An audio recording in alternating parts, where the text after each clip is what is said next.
Good morning students.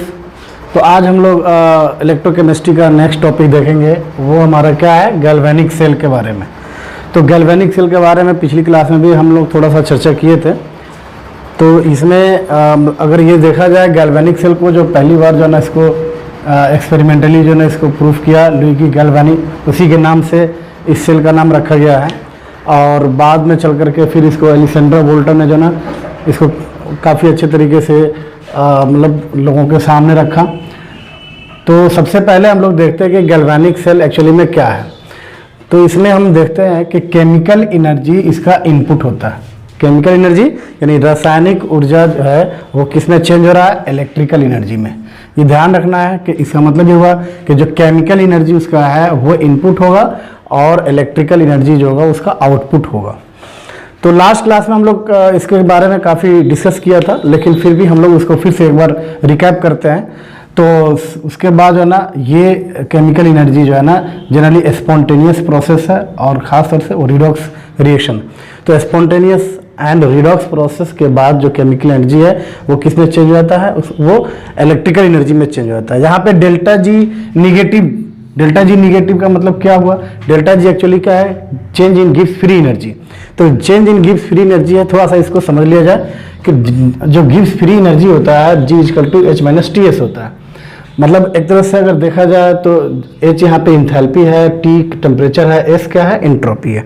Suppose कीजिए कि Gibbs free energy क्या है कि इनफैक्ट अगर हम अपने पूरे बॉडी की बात करें तो हमारे बॉडी के अंदर में अगर 1000 किलो कैलोरी अगर एनर्जी है, तो हमारे सिस्टम को चलाने के लिए जो यूज़फुल मतलब जो एनर्जी चाहिए जैसे TS जो है, उसके बाद जो है ना जो एनर्जी बचता है, जिस एनर्जी का हम क्या करते हैं मैक्सिमम वर्क डाउन में काम में अपना यूज़ कर लेते हैं। तो जो यूज़फुल वर्क डन के लिए एनर्जी होती है, जो फ्री एनर्जी होती है, एंड दैट इज एनर्जी जो है द गिव्स फ्री एनर्जी।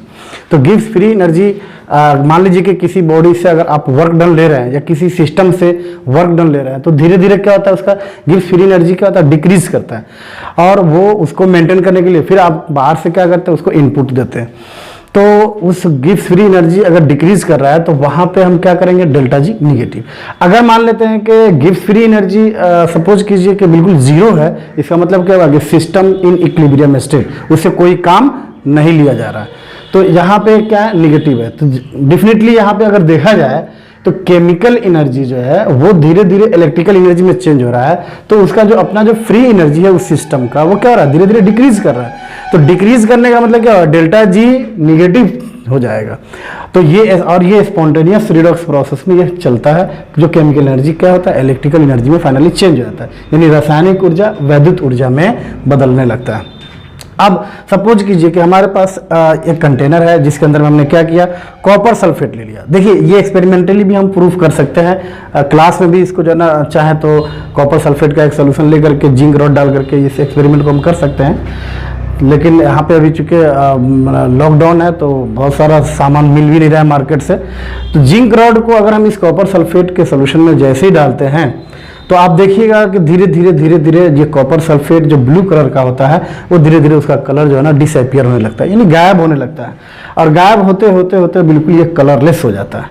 और कलरलेस जब हो जाता है तो इससे क्या पता चलता है, और धीरे धीरे जो है ना ये जो जिंक रॉड है वो धीरे धीरे क्या होता है, वो डिक्रीज करने लगता है, यानी उसका वो पतला होने लगता है।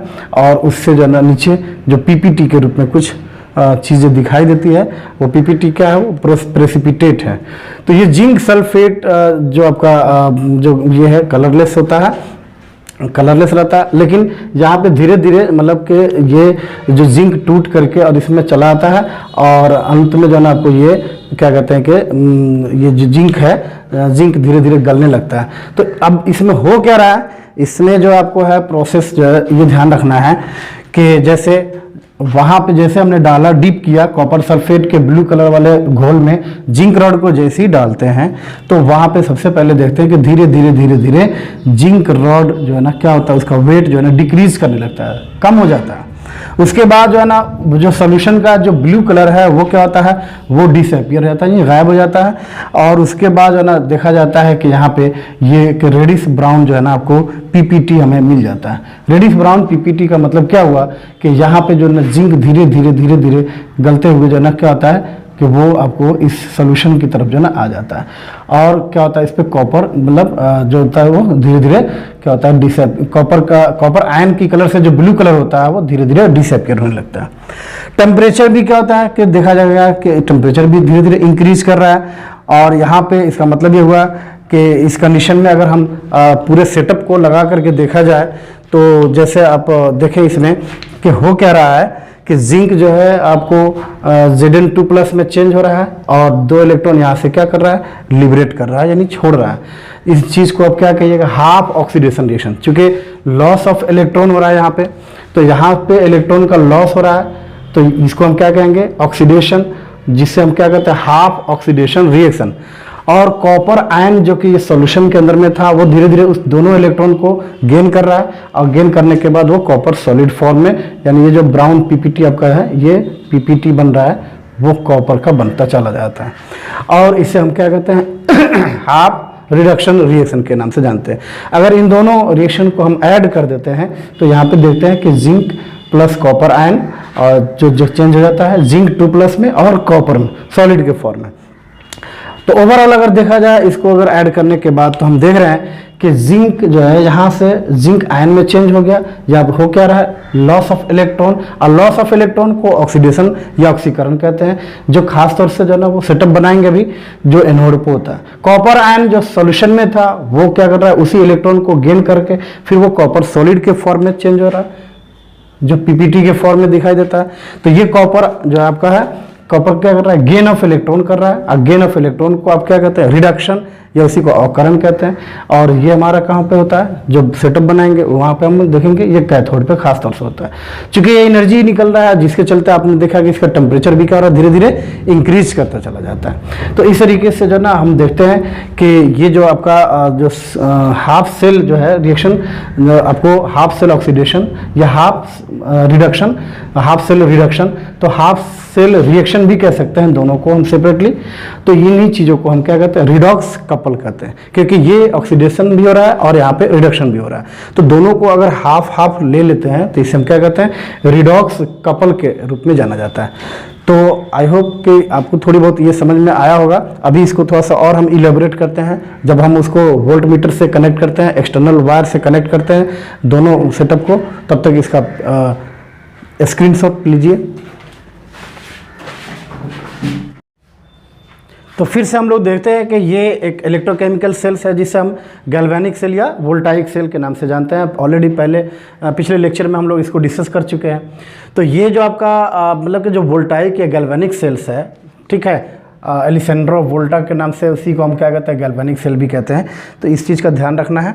और दूसरी चीज़ ये है कि यहाँ पे हमने 2 कंटेनर लिया फिर से, और एक कंटेनर में हमने जिंक सल्फेट का एक्वस सोल्यूशन ले लिया, मतलब, और यहाँ पे हमने क्या लिया, कॉपर सल्फेट का एक एक्वस सोल्यूशन ले लिया।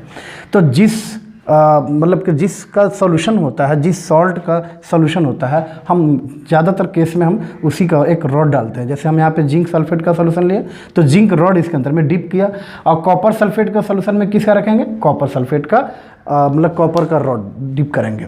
ऐसे ही अगर हम सिल्वर क्लोराइड का अगर सोल्यूशन लेते हैं तो सिल्वर का रॉड डालेंगे, ठीक है। तो मतलब डिफरेंट जिसका हम सोल्यूशन लेते हैं उसी का हम रॉड डालते हैं। इसको हमने क्या किया, एक मतलब कि एक्सटर्नल वायर से क्या किया, कनेक्ट कर दिया। एक्सटर्नल वायर से कनेक्ट कर दिया, बीच में हमने क्या किया, वोल्ट मीटर भी लगा सकते हैं, यहाँ पे आप स्विच भी लगा सकते हैं ऑन करने के टाइम के लिए। तो और यहाँ सॉल्ट ब्रिज से इसको हम क्या करते हैं, कनेक्ट कर देते हैं। ये हमारा क्या है, सॉल्ट ब्रिज है, ठीक है। तो ये ध्यान रखना है इस बात का कि यहाँ पे हो क्या रहा है कि जिंक रॉड जो है, जिंक रॉड का जो आपका है वो एनोड की तरह से बिहेव करता है, जो निगेटिव चार्ज होता है, और यहाँ पे कॉपर जो होता है वो कैथोड की तरह से, जिसको हम पॉजिटिवली देखते हैं। तो हो क्या रहा है, जहाँ पे आप देखते हैं ना कि ये पहले भी देख चुके हैं कि यहाँ से क्या होता है, इलेक्ट्रॉन का फ्लो स्टार्ट हो जाता है। तो फ्लो ऑफ इलेक्ट्रॉन जो है ना स्टार्ट हो जाता है, flow of electron, flow of electron कहाँ से, जिंक टू कॉपर। तो करंट का फ्लो जो है ना कॉपर से जिंक की ओर होना शुरू हो जाता है, ठीक है। तो ये ऑलरेडी पीछे हम लोग जो ना कर चुके हैं। तो यहाँ पे देख रहे हैं क्या कि जिंक से जो ना जिंक आयन का फॉर्मेशन हो रहा है, 2 इलेक्ट्रॉन यहाँ से रिमूव आउट हो रहा है, यानी ये हाफ ऑक्सीडेशन रिएक्शन कहलाएगा। क्या कहलाएगा ये? Half oxidation reaction, half oxidation reaction. यहाँ की लॉस ऑफ इलेक्ट्रॉन हो रहा है। यहाँ पे क्या हो रहा है कॉपर के पास में?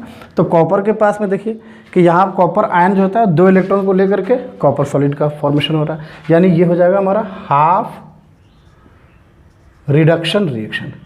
अभी थोड़ी देर पहले हम लोगों ने डिस्कस किए कि हाफ ऑक्सीडेशन रिएक्शन और हाफ रिडक्शन रिएक्शन दोनों को हम क्या कहते हैं? रिडॉक्स कपल भी कहते हैं। क्या कहते हैं इसको? Half oxidation reaction and half reduction reaction, जिसे हम क्या कहते हैं? रिडॉक्स कपल के नाम से भी जानते हैं, रिडॉक्स कपल। ठीक है, तो ये चीज़ जो हो रहा है, आपने क्या देखा यहाँ पे कि यहाँ पे ऑक्सीडेशन हो रहा है और यहाँ पे रिडक्शन का प्रोसेस हो रहा है। कई बार इसको सेटअप बनाने में या लिखने में थोड़ी सी दिक्कत हो जाती है, तो इससे पहले भी हम लोग एक ट्रिक बनाए थे। क्या चीज़? कि जैसे लोन याद रखना है। क्या करना है? लोन याद रखना है। क्यों? कि लेफ़्ट साइड में, यानी ये आपका ये लेफ़्ट साइड हो गया जो आपका जिंक का सेटअप है, तो लेफ़्ट साइड में ऑक्सीडेशन होगा और वो एनोड कहलाएगा, और फिर ये क्या हो जाएगा? ये निगेटिवली चार्ज। तो एक पता होगा कि लेफ़्ट साइड में ऑक्सीडेशन, मतलब जो रॉड डाला गया है, जो इलेक्ट्रोड डाला गया है, वो उसका ऑक्सीडेशन होता है, वो एनोड की तरफ बिहेव करता है और उस पर निगेटिवली चार्ज हो जाता है। तो फिर ये कंडीशन क्या हो जाएगा? तो राइट साइड के अंदर में रिडक्शन होता है आर आर, और ये कैथोड की तरफ बिहेव करता है और वो पॉजिटिवली चार्ज होता है। तो लोन और आर आर सी पी, ऐसे आप याद रखिए, जिससे हमको फिगर ड्रॉ करने में कोई प्रॉब्लम नहीं होगा। ठीक इसी प्रकार से जैसे आपको मैंने कहा कि गैल्वेनिक सेल जो है ना आपका क्या कर रहा है कि केमिकल एनर्जी को इलेक्ट्रिकल एनर्जी में चेंज कर रहा है। इसमें इनपुट क्या होगा? केमिकल एनर्जी, और इलेक्ट्रिकल एनर्जी क्या होगा? उसका आउटपुट होगा। अगर हम इलेक्ट्रोलाइटिक सेल की बात करें तो ये ध्यान रखना है कि इलेक्ट्रोलाइटिक सेल के अंदर में अगर देखा जाए तो यहाँ पे इनपुट जो होगा वो क्या होगा? इलेक्ट्रिकल एनर्जी होगा। यहाँ पे इलेक्ट्रिकल एनर्जी इसका इनपुट होगा और इसका जो केमिकल चेंजेज होगा, यानी केमिकल एनर्जी जो होगा, इसका आउटपुट होगा।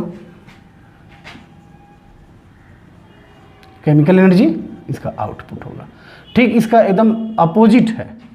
अपोजिट कैसे है? देखिए, इलेक्ट्रोलाइटिक सेल में electrical energy changes into chemical energy, ये ध्यान रखना है। जैसे आपको देखा कि गैल्वेनिक सेल जो होता है वो spontaneous process, spontaneous redox reaction है, जबकि ये क्या है? नॉन स्पॉन्टेनियस रिडॉक्स रिएक्शन है। क्यों नॉन स्पॉन्टेनियस है? क्योंकि इसके हम बाहर से एनर्जी सप्लाई कर रहे हैं। जो इलेक्ट्रिकल एनर्जी हम बाहर से सप्लाई कर रहे हैं, इसलिए इसको हम, और इस सप्लाई करने के बाद तब हम कोई केमिकल चेंज या कोई केमिकल रिएक्शन करा रहे हैं। तो यहाँ पे क्या हो रहा है? ये नॉन स्पॉन्टेनियस रिडॉक्स प्रोसेस है। यहाँ पे जैसे आपने देखा कि गैल्वेनिक सेल में डेल्टा जी जो है ना ऑलवेज निगेटिव, इसका मतलब है कि डेल्टा जी लेस देन 0। तो यहाँ पे हमारा क्या हो जाएगा? डेल्टा जी यानी change in Gibbs free energy वो पॉजिटिव होगा और ग्रेटर देन 0 होगा। और ये इलेक्ट्रोलाइटिक सेल के अंदर में जो एनोड होगा वो हमेशा पॉजिटिव होगा और कैथोड जो होगा वो हमेशा क्या होगा? निगेटिव होगा। ये ध्यान रखना है, ये पॉइंट। अगर एक आपने याद कर लिया, यानी आपने गैल्वेनिक सेल को याद कर लिया, तो इलेक्ट्रोलाइटिक सेल को याद करना बहुत ईजी हो जाता है। It's so simple. अगर इसमें दिक्कत हो, कोई परेशानी हो, क्योंकि इस पर अभी हम लोग इलेक्ट्रोड पोटेंशियल के बारे में देखेंगे और इलेक्ट्रोमोटिव फोर्स वगैरह क्या होता है, और उससे रिलेटेड जो स्टैंडर्ड इलेक्ट्रोड पोटेंशियल है जिससे रिलेटेड आपको कई प्रॉब्लम्स आते हैं, उससे पे न्यूमेरिकल बनता है। तो फिलहाल इसको आप लोग कवर कीजिए। नेक्स्ट वीडियो में हम लोग इलेक्ट्रोड पोटेंशियल और उस इलेक्ट्रोड पोटेंशियल का मेजरमेंट कैसे करते हैं, साथ ही साथ उसमें हम लोग उस पर न्यूमेरिकल वगैरह की प्रैक्टिस भी करेंगे। चलिए, थैंक यू सो मच।